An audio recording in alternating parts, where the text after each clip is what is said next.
Maíz Fernán, y hasta ahora nuestra amiga la doctora Liz Millán. Escucha bien, decide bien. ¡Buenos días! Hola, qué rico estar aquí, estar en contacto con toda esa gente linda que siempre está en sintonía con Nueva Vida, con En Ruta y con tu segmento. Escucha bien, decide bien. Bueno, se fue el 2020. Se fue. Y eso fue apoteósico. Te ves igualita. ¿Verdad? Y no nos veíamos desde el año pasado. Igualmente usted. Miren, nosotros recibimos mucho impacto de ver la manera en que la gente despidió el año. ¿De verdad? O sea, eso para nosotros fue una proyección psicológica del deseo tan alto que tenía la gente de que el año se fuera. Nosotros tomamos una foto desde el balcón de nuestra casa y cuando lo subimos a las redes sociales, escribimos, no estamos en Disney, porque eran unos fuegos artificiales bellos. No, estábamos en Coupey. Y no eran tuyos los fuegos artificiales. Tú los estabas disfrutando. ¿Alguien los pagó? Eran en Coupey y del campo de Trujillo Alto, porque nuestro apartamento da para el campo de Trujillo Alto.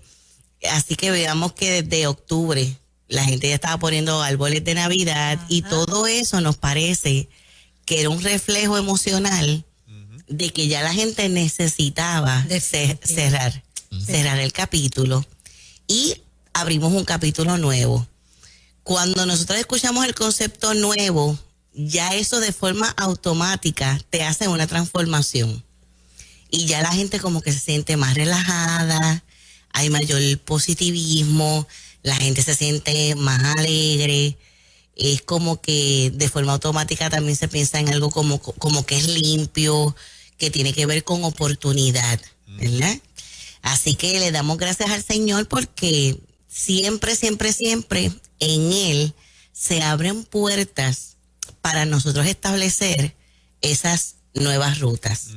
De hecho, nos parece que esa despedida puede tipificar el proceso también que mucha gente tuvo en cuanto a la necesidad de despojarse de cosas también de su historia a nivel personal que tuvieron que desechar.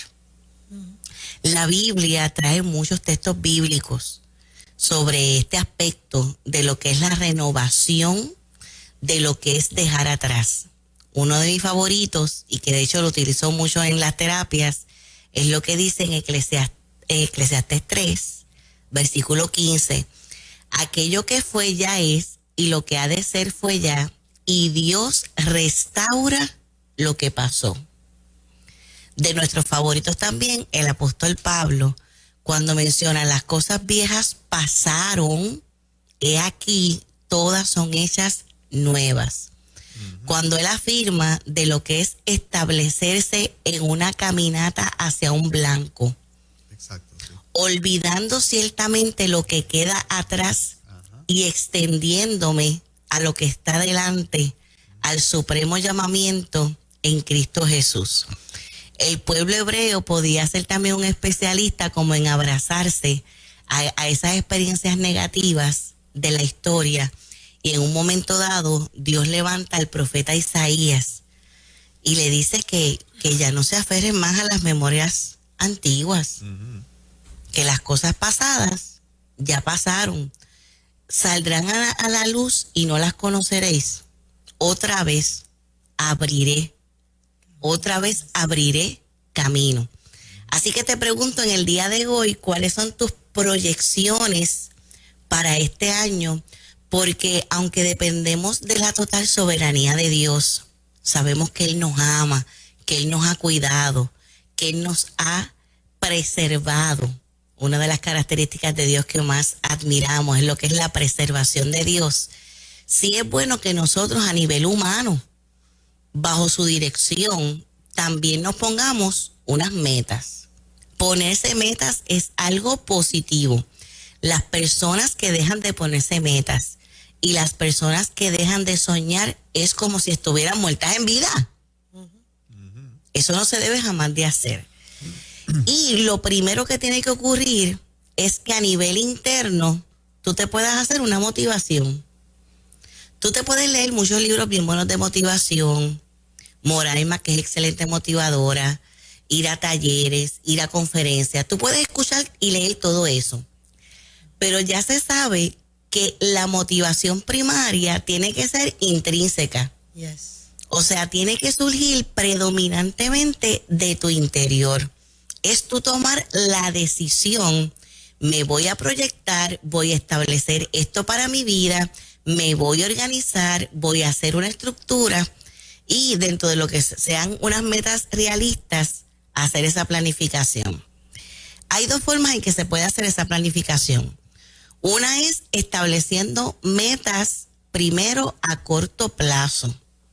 Cuando hablamos de metas de un año y nos referimos a las metas a corto plazo, deben de ser en los próximos 3 meses.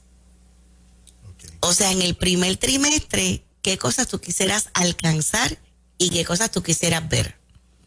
Y dentro de esos 3 meses, también que tú te pongas una fecha aproximada de cumplimiento. Porque si no, las cosas se pueden quedar en el mundo de las ideas. Las otras serían las metas a largo plazo, que serían después de esos 3 meses, de aquí a un año. ¿Qué te gustaría ver y qué te gustaría alcanzar? Dentro del análisis, siempre también es positivo y es saludable tú identificar cuáles pueden ser los posibles obstáculos que se levantan para el cumplimiento de esas metas y para tú alcanzar esos sueños. Y en algunos casos es necesario también hacer un diseño para la superación de esos obstáculos. Te pregunto, Liz, en tu experiencia profesional, ¿cuánta gente no planifica, que es la recomendación que tú estás dando, por miedo al fracaso? Uh-huh. ¿Cuánta gente todavía se queda estática con el ancla suelta y no la levanta el ancla para arrancar por miedo al fracaso? Tienen todas las herramientas, tienen todo el talento, tienen toda la capacidad, pero el miedo al fracaso los paraliza. En tu experiencia profesional, ¿qué por ciento de la gente que tú ves, el miedo al fracaso todavía los detiene, los ancla? Es un porcentaje bien alto, más del que debería haber. Wow, bien alto. Sin embargo, la palabra fracaso no debería ni siquiera existir en el diccionario. Amén, estoy de acuerdo. Y hay una afirmación que queremos hacer sobre tu vida para que quede atado en tu alma hoy. Tú nunca has fracasado. Vamos a repetir eso otra vez. Vamos a repetir eso otra vez. Tú nunca has fracasado. Tú lo que has tenido siempre en la vida son experiencias para tú aprender. En lugar de llamarle fracasos, le deberíamos llamar lecciones. Además, ¿cuántos de nosotros en algún momento de la vida pudo haber venido una respuesta emocional automática de creer que habíamos fracasado, y cuando pasó el tiempo y miramos retrospectivamente, nos damos cuenta que eso no fue ningún fracaso, sino que fue una de las mejores cosas que nos pudo haber ocurrido en la vida?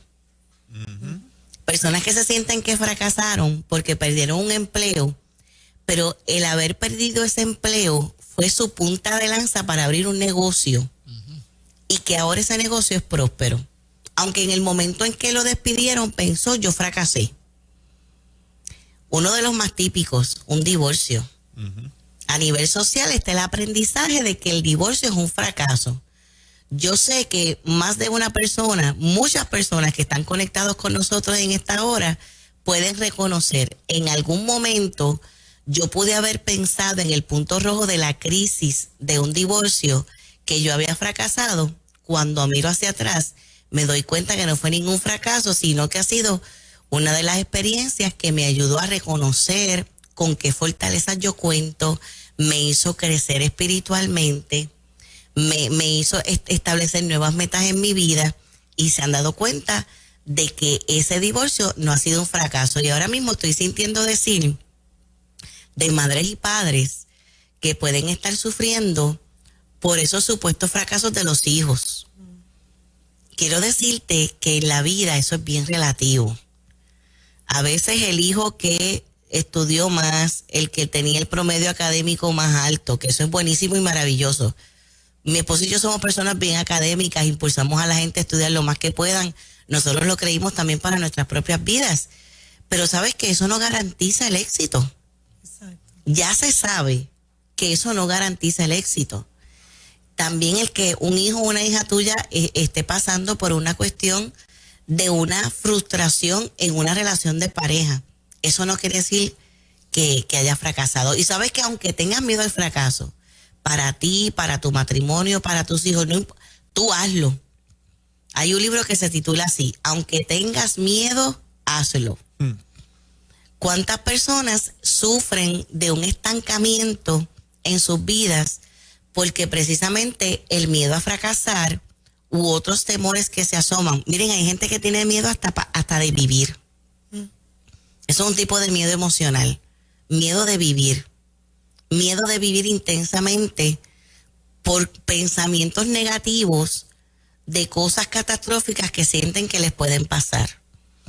A veces también vienen unas referencias de la historia y mucha gente tiene la preocupación de que cosas negativas o que interpretaron como negativas en su pasado se van a volver a repetir, y por eso también se estancan en unos tipos de metas. Entonces las metas deben ir dirigidas a 4 áreas de nuestro ser, que son las que nos definen como seres humanos, que son las que nos definen como seres integrales, tal y como Dios nos diseñó. Fíjate qué interesante que la Biblia, que provee para todo, dice que Jesús crecía en sabiduría, crecía en estatura, crecía relacionalmente en su relación con Dios, o sea, espiritualmente. Ahí están las 4 áreas del ser. Crecer en conocimiento y crecer psicológicamente. En ese establecimiento de metas para este año, ¿qué cosas tú podrías hacer para tú tener una evolución emocional? Para tú hacer una transformación en tu ser, para que hayan unas modificaciones en los asuntos de temperamento y en los asuntos de personalidad. Que puedas crecer en estatura es que establezcas metas físicas. Una mejor nutrición, el que hagas más ejercicio. Mujeres que nos están escuchando, Moraima, que hace tiempo no se hace una mamografía. Así mismo. No sé, ¿hace cuánto tiempo no va a un ginecólogo? ¿Verdad? Años. No, te recuerdo que en ese establecimiento de metas y de ese cuidado, la persona más importante que Dios puso a tu cargo eres tú. Y aunque pasa con los hombres, pero debemos decir que por factores socioculturales aplica mucho a las mujeres, que se pueden dar para todo el mundo, pero ellas se quedan relegadas. Así que el que tú en esas metas establezcas ese cuidado y pensar en ti es de suma importancia. Crecer relacionalmente, cómo a nivel interpersonal puedes tú restablecer unas experiencias sociales. Sabemos que en estos momentos pues estamos lidiando con lo de la pandemia, pero dentro de lo que son nuestras circunstancias y de lo que es nuestra realidad, ¿qué cosas tú puedes hacer para crecer socialmente? Hay quienes se han aislado. La depresión y la ansiedad, como hemos discutido anteriormente en el segmento, se incrementó el año pasado.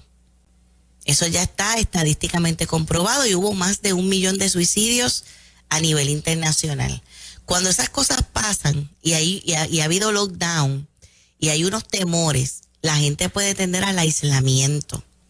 Nosotros somos seres gregarios por naturaleza.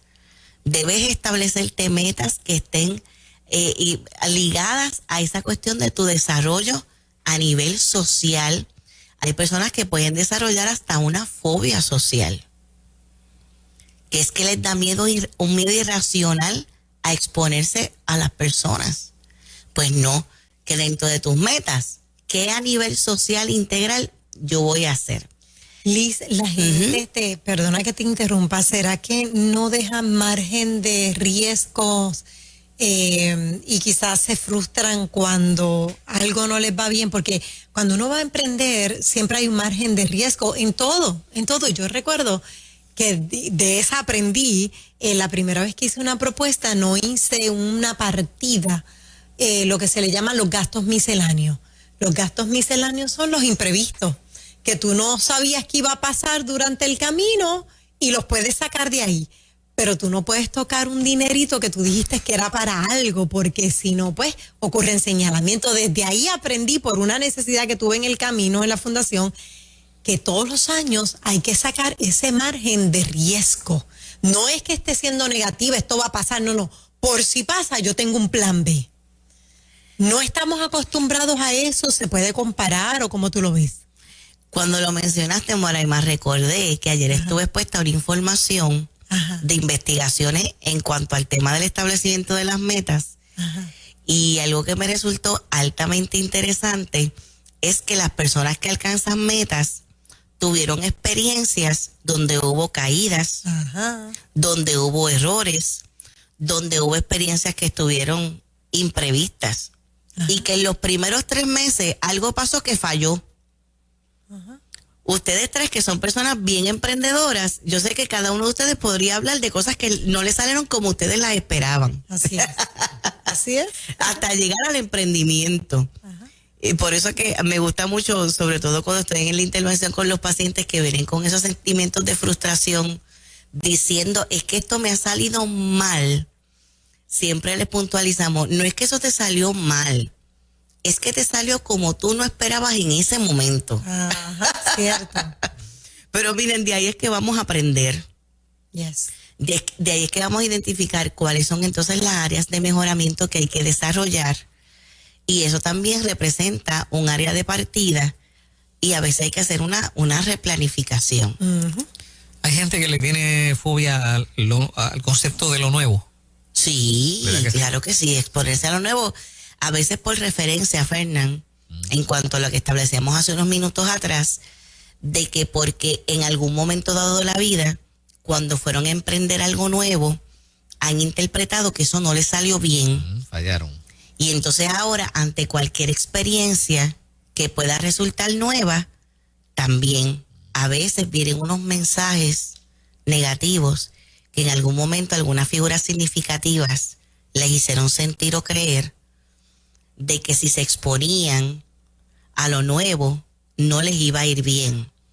Y hay unas mentiras que nos han podido decir de manera tan contundente o nos las han repetido tantas veces, ya sea de forma verbal o no verbal, pero siempre el mensaje, ¿verdad? Ya se sabe que 80% de la comunicación es no verbal. Y yo pude haber recibido una información verbal o no verbal que me ha hecho a mí creer que yo no cuento con unas herramientas, que no cuento con unas destrezas, que no cuento con unas capacidades para exponerme a lo nuevo. Sin embargo, te invitamos en el nombre poderoso de Jesús que te arriesgues, porque de los cobardes no se ha escrito nada. Hay que ser valientes. De hecho, la Biblia dice que solamente los valientes, y en otras interpretaciones dice que los violentos, en el mejor sentido en el que podríamos definir ese concepto, que solamente los violentos son los que van a arrebatar el reino de Dios y, por supuesto, todo lo que eso implica. Señoras y señores, doctora Liz Millán, qué refrescante tenerle el comienzo de este año. Ay, qué rico, muchas bendiciones, y estamos creyendo que independientemente de las circunstancias que ocurran este año, vamos a poder estar de pie. Amén. Que vamos a poder seguir desarrollando esas fortalezas espirituales y emocionales para que por encima y más allá de todo podamos ser victoriosos. Qué bueno. Excelente, agradecidos, y te deseamos un feliz inicio de año aquí con nosotros, un año más. Amén, amén. Muchas gracias, y le recuerdo a nuestra linda audiencia que busquen nuestros libros de sanidad interior. Nuestro primer libro, Vive Libre, Vive Feliz. El segundo libro, El Perfil Psicológico de Jesús. Aprendamos del Maestro a manejar efectivamente nuestras emociones. El tercer libro, Lo que la pérdida no te puede quitar, que está lleno de herramientas para superar dolores emocionales. Y nuestro más reciente libro, Mujer, conoce tu valor y vive con propósito, que es una guía terapéutica para restaurar la autoestima de la mujer. Excelente. Gracias, doctora Muchas Liz Millán. Un bendiciones. abrazo grande. Claro que sí. Abrazo. 8:52.